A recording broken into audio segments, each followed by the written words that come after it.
अस्सलाम वालेकुम, मैं हूं शेफ़ समिया जमील, सीबो ग्रुप की admin and founder and celebrity chef. और मेरे साथ आज मेरी दो बहुत प्यारी सी बहनें मौजूद हैं जो कि दो अपने अपने किचन को रिलेट करती हैं। बट बेसिकली है तो एक ही किचन, लेकिन दो अलग होने की वजह से दो अलग जो है वो फैसिलिटीज़ आपको इनकी किचन से मिल सकती हैं। एक है बेक वार्म प्लेट और एक है बेक स्टेशन, और दोनों बड़े मज़े से जो है वो खाना भी बनाती हैं, बेकिंग भी करती हैं। आए जाने कि ये दोनों एक्चुअली हैं देवरानी और जेठानी, लेकिन सुना तो बहुत है कि देवरानी जेठानी जितने दोस्त भी होती हैं उतनी किचन में बाजी भी बजते हैं। तो ऐसा कुछ है क्या?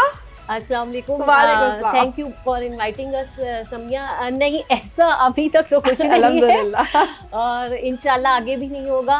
और बहुत अच्छा माशाल्लाह चल रहा है और आपने प्लेटफॉर्म दिया है, ये हमें बहुत थैंक यू। इससे मज़ीद हमें आगे मिलेगा चांस बढ़ने का और अच्छी बात है, ढोल बजने चाहिए, आवाज़ें आनी चाहिए, रौनक का भी है। लेकिन बस इसी तरह आप लोगों का प्यार कायम और दायम रहे। दोनों ने कैसे किया? आपने तो प्रॉपर कीका से कोर्स किया है जो कि मॉडल कॉलोनी में है, और आप लोग वहाँ पे जो भी नियर बाय हैं तो वो वहाँ से भी कर सकते हैं। मैं इंस्टीट्यूट इसलिए बता रही होती हूँ, उसका रीज़न ये कि बहुत सारे लोगों को पता नहीं होता कि किस इलाके में कौन से इंस्टीट्यूट हैं। तो आपने कीका से किया है? हाँ समिया, मेरा बहुत अच्छा एक्सपीरियंस रहा वहाँ। ये है कि मैं करना नहीं चाहती थी, जो रियली ये बात है। अच्छा, तो आपको आपकी जेठानी ने एज अ बिग सिस्टर बड़ा सपोर्ट किया? सपोर्ट किया, बहुत मोटिवेट किया मुझे। तो फिर ये है कि मुझे करना पड़ा, लेकिन बहुत अच्छा एक्सपीरियंस रहा मेरा। और मतलब मेरी वहाँ सेकंड पोजीशन भी आई 1 ईयर के डिप्लोमे में। और ये है कि उसके बाद मैंने शेफ दी पार्टी कोर्स किया नेफ्टेक के थ्रू। Oh that's good. नेफ्टेक तो अभी भी बड़ा जबरदस्त कोर्स करा रहे हैं। अभी हो रहा है, लेकिन मैंने उसमें भी शेफ दी पार्टी का, ताकि अगर इन केस आगे मैं कहीं किसी होटल में करती हूँ तो मुझे एक उस डेजिग्नेशन पे मिलेगी। बिल्कुल। तो बाकी ये कि स्टार्ट कैसे किया वो जर्नी ये आपको बता देती है। स्टार्ट ऐसे किया कि मेरे बेटे को बहुत शौक था और वो कुछ खाता नहीं था बेकिंग की चीज़ों के अलावा, तो उसके लिए मैंने बेकिंग करना स्टार्ट की थी। इसी तरह फिर एक दफ़ा ऐसे हुआ कि इसके हस्बैंड का हमने केक बनाया और उन्होंने व्हाट्सएप पे लगाया स्टेटस पे, तो नेबर्स में से किसी ने बोला कि हमारे लिए भी आप बनाते रहे। तो that was our first order. मुझे भी याद है, रेड वेलवेट केक का था वो ऑर्डर हमारा। बस उसके बाद फिर जर्नी स्टार्ट हो गई। कोई भी एक आपको कहते हैं ना कि आपको किक मिलती है आपके काम को स्टार्ट करने के लिए। बाज़ों का आपकी ऐसी बहुत सारी डेस्टिनी होती है जो कि डिसाइडेड नहीं होती, बट वो इवेंचुअली आपके सामने कोई ऐसे फेजेस आते हैं कि आपको वो चीज़ें स्टार्ट करनी पड़ जाती हैं और फिर हम उसको गो थ्रू कर रहे होते हैं। अच्छा, आपने डिफरेंट डिप्लोमा भी लिए हुए हैं, थेरेपीज़ के भी? मैंने एक्चुअली समिया हुआ ये कि जब समिया ने जाना था। अच्छा, इनका नाम भी समिया है और ये मरियम है। हम लोग बातों करने बता दें, हम दो सेम नेम किए, तो हम लोग हाय समिया। तो समिया को जब कोर्स के लिए जाना था तो उन्हीं दिनों मेरी बेटी का डायग्नोसिस हुआ कि स्पीच डिलेड थी वो। अच्छा। और उसमें फिर 3 इयर्स की जो मेरी स्ट्रगल है थेरेपीज़ के लिए, कॉस्टली कितनी है, कितने लोगों को मिल रही हैं, कितनी नहीं मिल रही, और सबसे बढ़ के ABA थेरेपी यहाँ पे अभी इतना ज़्यादा वो हुई नहीं है, पॉकेट फ्रेंडली नहीं हुई। तो फिर मैंने उसके लिए जो है वो डिग्री ली बाहर की। ओह दैट्स गुड। मतलब ऑनलाइन ही करके, मतलब माँ ने पूरा सबूत दिया कि अगर टीचर ही नहीं है तो मैं खुद बन जाऊँ। RBT का मैंने कोर्स किया था, उसके बाद वो एग्ज़ाम दिया, अभी वो 2 मंथ्स पहले वो किया, और अब मैं प्रैक्टिस के लिए फिर वो कर रही हूँ, ताकि एटलीस्ट मेरा ये है कि जो पेरेंट्स नहीं दे सकते 5000 4000 पर सेशन, उनके लिए मैं कुछ कम कॉस्ट में काम कर सकती हूँ। मैं इसी प्लेटफॉर्म से गवर्नमेंट को भी और मेरे बहुत सारे फ्रेंड्स क्योंकि मेरे इस प्लेटफॉर्म पे हैं जो कि हमें सपोर्ट भी करते हैं, तो मैं उनसे भी कहूँगी कि आप प्लीज़ ऐसे बहुत सारे पेरेंट्स की हेल्प करें। और अगर कोई इस किस्म के इदारे जो हमें नहीं पता, ये इस तरह के डॉक्टर्स हैं जो पाकिस्तान आते हैं और फ्री थेरेपीज़ देते हैं या बहुत लो कॉस्ट में कोई गवर्नमेंट की कोई कैंपेन है, तो प्लीज़ लेट अस नो कि आप हमें बताएं, ताकि हम अपने पेरेंट्स को जो अपने बच्चों के लिए बड़े विलिंग है, क्योंकि माँ पेरेंट्स जो होते हैं वो अनकंडीशनली अपने लिए अपने बच्चों के लिए प्यार करते हैं और उनके लिए हर चीज़ करते हैं। तो please it's a request for all, जब अगर आप में से कोई भी इस प्रोसेस से गुजरा है या गुजर रहा है, उसके पास मल्टीपल आइडियाज़ हैं,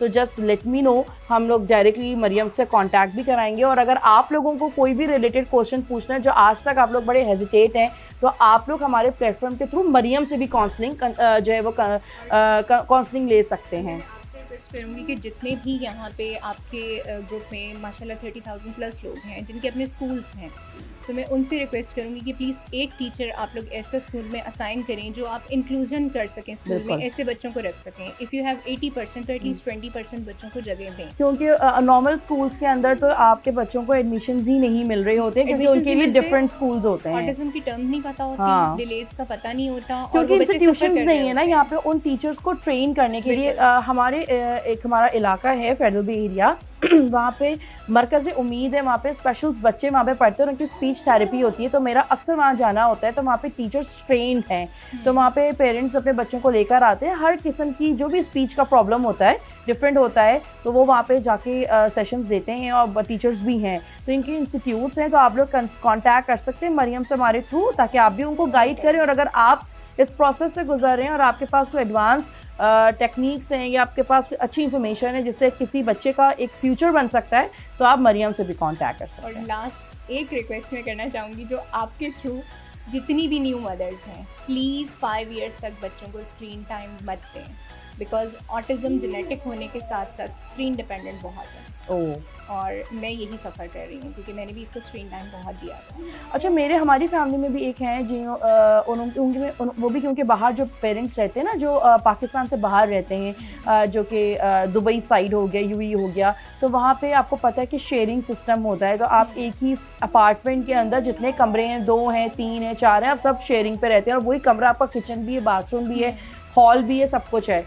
तो वहाँ पे पेरेंट्स क्या करते हैं, बच्चों को बहुत ज़्यादा स्क्रीन टाइम देते हैं, तो जो लैंग्वेज में बच्चे कार्टून देखते हैं बेसिकली वो लैंग्वेज अडॉप्ट कर लेते हैं और फिर वो उस पर बात करते हैं। और हमारी फैमिली से ये एक चीज़ हुई थी और माशाल्लाह वो बच्चा अब तो बहुत ज़बरदस्त, अब तो बहुत ही एक्टिव और बड़ा मज़े का हो गया है।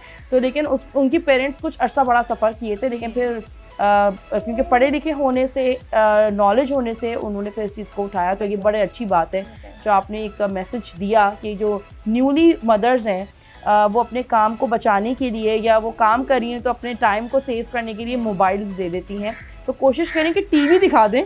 मेरे ख्याल से TV is also formal screen. शुरू में घर गंदा होने दें, वो साफ हो जाएगा, 10-15 मिनट लगेंगे, लेकिन आगे की 4-5 साल स्क्रीन की वजह से बहुत मुश्किल होगी। That's a really good message for all the young mommies, और बल्कि जो सफ़र कर रही हैं, और बल्कि काफ़ी सेशंस होते हैं हमारे, हम लोग देखते रहते हैं, तो उस पर पेरेंट्स ही कहते हैं क्या करें, किस तरीके से मोबाइल दें, तो भाई दिया ही क्यों था। और जैसे कि मेरे घर पे मेरी बेटी मेरा मोबाइल नहीं लेती, मेरे घर में बाकी सारे बच्चों के घर में सबके मोबाइल उनके एक्सेस में आ जाते हैं, क्योंकि वो शुरू से मैंने अपना मोबाइल उनको दिया ही नहीं। वो कोरा कागज़ है, उन पर रंग हमने भरने हैं, तो आप उस हिसाब से जो है वो उस चीज़ को देखें। कोई मैसेज देना चाहेंगी समिया?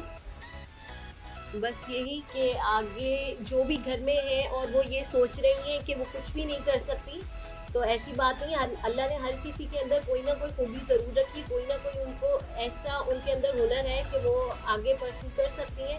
तो प्लीज़ अपने आप को ज़ाया होने नहीं दें और कुछ ना कुछ करें, और बस पॉजिटिव रहे, हाँ, be be positive, strong, be positive and be supportive. सबसे बड़ा इसका इम्पैक्ट ये होता है कि हम जितने भी घर के मसले हैं, नेगेटिव वाइब्स हैं, उनसे बच जाते हैं। हाँ। इसीलिए हम किसी न किसी चीज़ में लगे ही रहते हैं। वो ये है कि हमारे इस्लाम ने भी कहा अपने फारिग वक्त ना रखें और अपनी चीज़ों को करें, और जो भी आपकी ख्वाहिश है, आपको जो कुछ भी अच्छा लगता है। ये बड़ी इंस्पिरेशन स्टोरी थी, एक बहुत प्यारी सी माँ, और जिसने लैक ऑफ सोर्सेज की वजह से उसने खुद ही जो है वो पूरी कोर्सेज कंप्लीट किए और अपनी बच्ची को एक अच्छे मुस्तकबिल के लिए किया। तो ये बहुत ही पावरफुल स्टोरी है आप लोगों के लिए।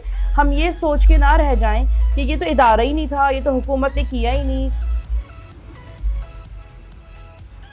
ये तो इदारा ही नहीं था, ये तो हुकूमत ने कुछ किया ही नहीं, हमें कुछ पता नहीं है। लेकिन ऑनलाइन हर चीज़ का हल है, तो ऑनलाइन जाइए, देखिए, अगर आप खुद ये सीख सकते हैं तो सिर्फ एक अपनी बच्ची और अपने बच्चों के लिए तो करें, लेकिन जो है वो एक आवाम के लिए भी एक सपोर्ट बने। ये छोटी छोटी सी नेकियां अगर हम किसी को फ्री में या ऐसा कंसर्न अगर हम टिप्स भी देते हैं, तो ये एक ऐसा नेकी है जो शायद हमारी ताहयात बनने के बाद भी वो काम आएगी। क्योंकि अगर हमारी एक छोटी सी हेल्प या हमारी छोटा सा कदम किसी की ज़िंदगी बदल देता है, तो वो ताहयात नेकी में ही शुमार होता है। तो इसी के साथ ही हम सबको दें इजाज़त, मिलेंगे एक और ही बहुत ही ज़बरदस्त स्टोरी के साथ।